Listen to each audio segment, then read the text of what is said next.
Malacca மாநில தேர்தலை முன்னிட்டு அம்னோ மற்றும் பாஸ் கட்சிகள் கூட்டணியாக இணைந்து போட்டியிட வேண்டும் என்று அம்னோ இளைஞர் பிரிவு தலைவர் டாக்டர் அக்மால் சலே அழைப்பு விடுத்துள்ளார்.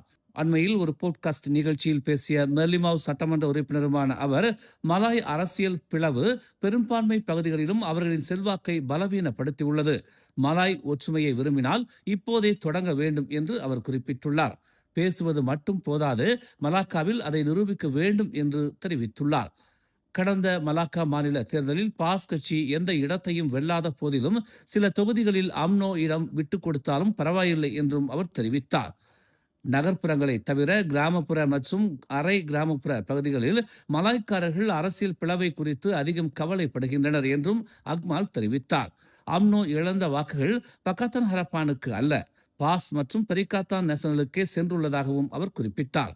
அம்னோ மற்றும் பாஸ் கூட்டணி அமைந்தாலும் பரிசான் நேஷனல் கட்டமைப்பு தொடரும் என்றும் பிற இனங்களின் உரிமைகள் புறக்கணிக்கப்பட மாட்டாது என்றும் அவர் கூறினார். மேலும் செய்திகளை தெரிந்து கொள்ள தமிழ் மலர் இணையதளம், தமிழ் மலர் செயலி மற்றும் மலர் டிவி யூடியூப் சேனலை வலம் வாருங்கள். எங்களோடு இணைந்திருக்க மலர் டிவியை பதிவு செய்து கொள்ளுங்கள். உறவுகள் மகிழ்ந்திட விருப்பம் மற்றும் பகிர்வு சேவையை சொடுக்கிடுங்கள்.